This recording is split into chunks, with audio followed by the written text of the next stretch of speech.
9 years kayong magkasama, meron kayong naimpundan na negosyo, meron kang, klaro ha, may mga anak ka Oo, kay Giselle. Na- Ilang taon tong mga batang to? 6 o 3 years old. Definitely, doon muna yan sa nanay. Oo. Ha? Ba't kayo naghiwalay muna? Maayos naman kami, ma'am. Kung kami lang dalawa ang karoon ng problema. Kaso lagi, pumapasok na yung... Parang ang nakukuha ko, kung kayong dalawa lang, okay. Yung Okay. pangalawang anak ko si Grace. Oh, dahil? Yan lang babae.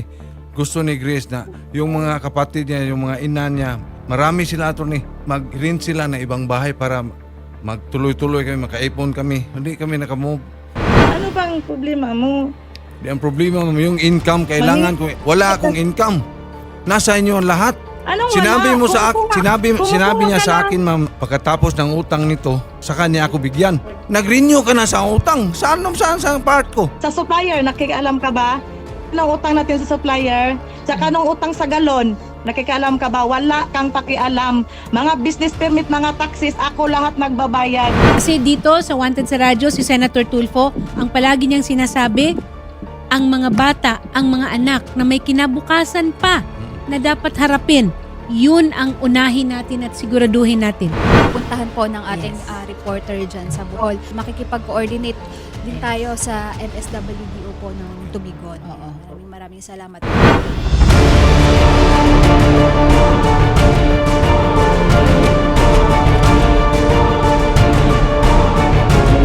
Paano po ba tumakbo yung relationship nyo dati ni Ma'am Giselle nung hindi pa po nangyayari yung problema nyo? May marami kaming business. Ano po kayo nagkakilala? Dati nagtatrabaho siya sa water refilling. Yung water refilling niya tinatrabahoan, ako ang nagasimbol. Yung may-ari, matagal magbayad. Kaya balik na ako na balik, nakilala ko siya tuloy. Mhm. Pagkilala ko niya, inaya ko siya nga, pumunta ka sa Cebu, kita tayo. Pinagkita, tuloy-tuloy na din. Kamusta po yung relationship nyo? Okay na okay. Parang open kami sa isa't isa. Gaano po katagal kayo nagsama? Almost 10 years. So sir, ano ba yung dahilan kung bakit umabot sa punto na need nyo na talagang mag-separate ways? Ang pressure sa mga anak ko at saka pressure sa pamilya niya. Bakit hindi nyo nilaban? Na-feel ko naman sa sarili ko na parang burden na talaga. Ang dami nila. So ngayon, kamusta po kayo? Dito, ganun ang ayos ko. Para lugmok ako talaga. Ngayon, parang mabuti-buti na. Ngayon po, ano po ba yung gusto nyong mangyari para po dito sa situation nyo ni Ma'am Giselle? Gusto ko lang bigyan niya ako ng hati kasi hirap ako talaga. Ano po bang business yung paghahatian nyo? Dapat. Yung water refilling at saka rabay at saka yung Ginisaret, ma'am. Mhm. Yung tatlo. Ano na lang mensahe nyo kay Ma'am Giselle? Sana matapos na ito at friend na tayo. Kahit anong mangyari, friend tayo. Kasi may pinagsamahan naman kami.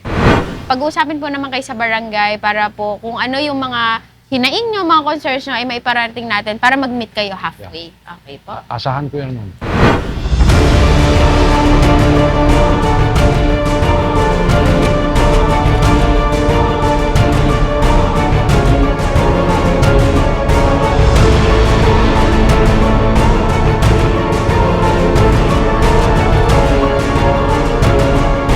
Magandang araw po sa inyong Kap. Ngayon po ay Magandang nandito po araw kami po. sa inyong tanggapan para po sana hingi ng tulong. Ito pong complaint po ni Sir Rodrigo dahil yun nga gusto niya sanang mapag-usapan yung tungkol dun sa kanilang business ni Ma'am Giselle. So sa part po ng barangay, paano po ba tatakbo itong ating mediation? Salatian natin si Rodrigo kung anong gusto niyang mangyari o gusto niyang ipaabot ni Ma'am Lisel. Gusto ko sana mahingi ng share ko, sir. Kasi may kasunduan kami, sir, na kahit anong mangyari, bigyan niya ako ng share ko. Hati kami sa water refilling, sa Ginisaret, sa Berlahairo at saka sa Rabay Water. Sinabi niya, hindi siya magbigay sa akin, mamaya na. Pero hanggang kailan ako maghintay?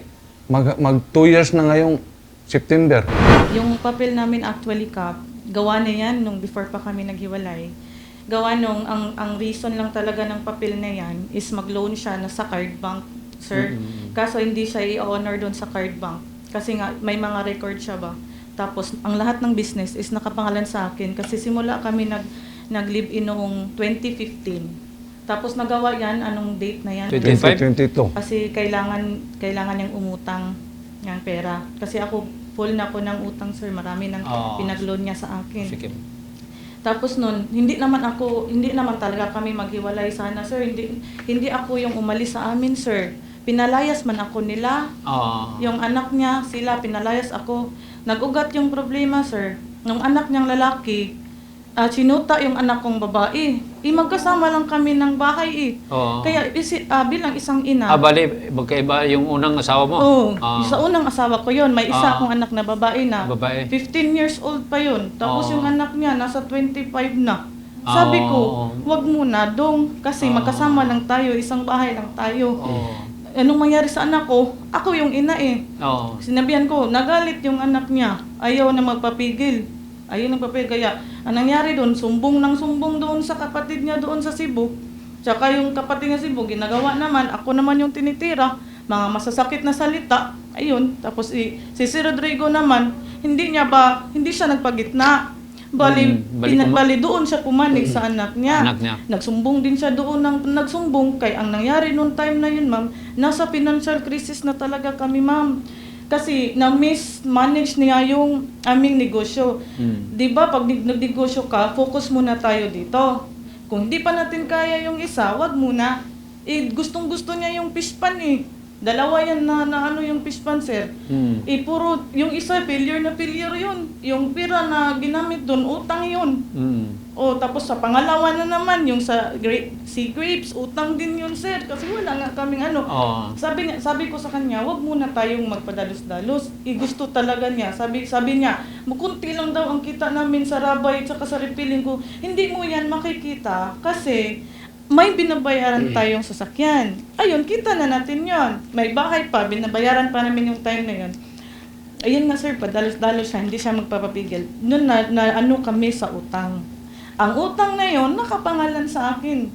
Kasi hindi nga siya pwedeng mag-loan. Kaya ako, nalugmok ako sa utang hanggang ngayon. Hindi ko alam paano ko na malusot to. Kahit nandito tong business na to, kulang na kulang pa rin. Yung refilling station, sir, na Ginisarit sabi niya, nasa kanya nasa bahay. Nandun sa Nawan. Sa Nawan, nasa Nawan. bahay. Kasama niyong tinitira niyang babae, nandun. Ang water refilling na Berlahero na nandito, sir, alam na alam niya, sir, hindi yan lifetime. Hindi katulad sa bahay na pwede irami yung Nangupahan ng kasi lifetime. dyan Kasi nag-rent lang kami. Tsaka complicated ang sitwasyon ng mag-ari. Kung mamatay ang landlord na yan, hindi ko alam kung ano ang magiging desisyon ng kapatid niya. Kung paalisin ako, wala akong magagawa. Wala. Saan ako kukuha na? Wala akong bahay. Nagre-rent lang kasi ako. Paano ko itaguyod yung mga bata? Anim lahat yun. May dalawa pa kaming maliliit. Ang pera ko ngayon, sir, sa totoo lang, kita ko.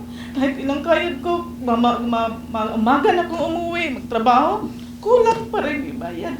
Sa utang. Kasi nalugmok na ako, sir, kasi hindi na ako kung nangailangan ako ng pera, tapos may bayaran na naman ng loan. Kaya ni-renew na naman tong isa. Ano na naman, ang hirap, sir. Ilagay natin, sige, sa Rabay Water System, ilagay natin, hati tayo. Ako yung kumakayod, gumagawa doon, halos walang pahinga. Alam niya paano gawin yung Rabay, sir, simula. Inaano ko yung mga customer, mag-travel ako ng malayo, pinuntahan. Pagkatapos, nag-a-assist naman ako sa kanila, ang hirap. Tapos, bigay ko, hati, kung kayo sa side ninyo. Tapos siya, nasa bahay lang tulog-tulog kasama ng asawa niya ngayon. Si Jen Nazaret Water Refilling Station, ikaw ang nagmamanage na nito, sir. Oo. Tapos ito pong Berla, ikaw, ma'am. Ang pinag-aawayan nyo dito is yung Rabay. Rabay at saka yung Berlahero, ma'am. Sinabi niya noon, yung bahay sa akin kasi hindi pa pulipid ang sa kanya, sasakyan. Ngayon, napulipid ko ng bahay. Humingi siya ng share. Binigyan ko siya. Bakit hindi mo ako binigyan sa Hindi naman yan share. Ang nasa bahay, ma'am, binayaran ng kapatid niya. Oo. Ang gustong mangyari nila, ma'am, kunin nila yung titulo, ma'am, at ilagay sa pangalan nila. Sabi ko, bakit makapangalan sa kanila? Ang resibo nito pagbayad, tayo mang dalawa. Hindi yan po pwede. Bayaran nyo yan kahit. Ilan naman lang yun, ma'am, ang amount, ma'am? Normal lang talaga yan 170,000 compared sa 1.6 na nabayad namin dalawa. Kaya sinabi ko, bahala anong gawin nyo sa papel, basta ang importante lang sa akin, tayong dalawa lang. Hindi siya equally divided. Yung proceeds ng bahay, Bali, ang name lang, ma'am. Hingi ko lang, ang name lang namin dalawa makalagay para kung anong mangyari, ma'am, may papuntahan ang mga anak namin. may utang siya Kap, nasa hearing na ba? Hearing na doon sa court sa Cebu. Ako lang ang sumama sa kanya doon. Oh. 2 hearing yun Kap, walang mga anak na tumulong, ako lang. Sabi ko sa kanya, ano bang itutulong, ano bang magawa natin para mabayaran na yan? Nasa korte na eh. May sasakyan siya noon nga Starix Kap. Ilo namin. Kung makapangalan sa kanya, di talaga kasi may mga record nga pagdating na si IC. Di pwede. Tinransfer sa pangalan ko yung Starix at yun, lumabas ang pera na namin na loan, binayad sa utang niya na nandun sa korte. Kung mukha pa akong pera, kung pera bang hablos kanya, kung marami siyang pera, hindi na ako sasama ka, maghanap na ako ng Amerikano. Kung pera lang ba? Ang nakita lang ko lang sa kanya masipag. Kaya tinulungan ko siya. Din sa tulong ko na nasa inyo ang lahat. Anong ginawa mo sa akin? Anong ginawa mo? Anak mo ang hindi mo kasi sinabihan yung anak mo nga, huwag niyo kaming guluhin. Kasi sino bang nagtutulungan tayong dalawa? Ito na lang, Ma'am Giselle. Ito na lang.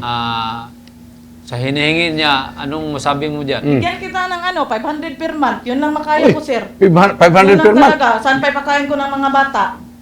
500 pesos? Bukod sa anak namin, sir. May utang pa eh. May utang pa eh. Gusto man talaga niya. Gusto ko. Gusto Ikaw mo. gumawa ka rin. Alam mo man ma-installation, maghanap ka ng customer. Binablock mo lahat.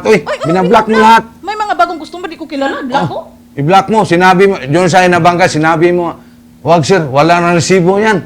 Wala kang resibo. Nagpagawa kang resibo ng kapangalan ko. Ano na yun sa'yo? Violation.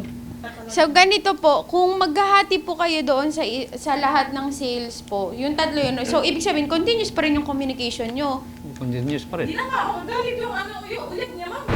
Hereby agree to settle our dispute as follows. The parties agree to divide their business operations. The Birla Highway Water Refilling Station shall be owned by Ma'am Giselle Laran, while the Nini Saret Water Refilling Station shall be assigned to Mr. Rodrigo Humawas. The income shall go to him. Likewise, if the respondent has claimed, the income shall also go to her. The respondent shall not demand financial support for the former live-in partner, Mr. Rodrigo Humawas, as for their 2 children. All the thanks belong to the complainant Rodrigo Humawas, and bind ourselves to comply honestly and faithfully with the above terms and settlement entered into this 24th day of March 2026. Thank you. Okay, thank you very much. Ngayon po, na nakausap niyo si Ma'am Giselle, mahal mo pa ba siya? Yes. Yan talaga, hindi yan mawawala kasi 10 years. Sa Tagalog, 10 years bimbangan. Namimiss mo na ba siyang kabembangan? Miss na miss talaga. Ma'am, bigyan niyo pa ng robust, ma'am. Sa ngayon, may puwang pa si Ma'am sa inyo talaga. Hindi mawala yan, ma'am. Hindi mabura yan. Ang hiling ko sa kanya, mayakap ko siya pagkatapos nito. Before kami separate. Yan lang pala eh. Ayan. Walang problema Granted. Ano na lang po yung mensahe niyo sa kanya? Find a partner like me. But in the end, we will both together. Mag-ingat ka palagi, tsaka wag ka nang magpa-stress ng mga bagay-bagay na yan kasi may edad ka na, ganyan. No, anong makaya mo lang sa sarili mo, yun lang. Parang wag mo nang abutin kung ano pa yun kasi na ka na eh, parang kota ka na eh. Yung mga anak mo, okay na. Yun, enough na yun. Tsaka pakabait. Ganyan. Ang una, masaya ako para sa inyong dalawa. Sana kahit nagkahiwalay na kayo, in good terms pa rin. Oh, yeah. Sana. At tuloy-tuloy lang ninyo yan dahil masaya pa rin kayo dyan eh. Thank you, Kap.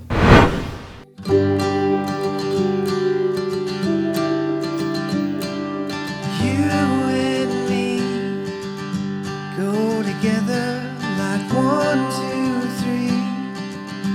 Here forever. You and me stay together like pen to paper. We're forever. I could live a life full of wonder without you.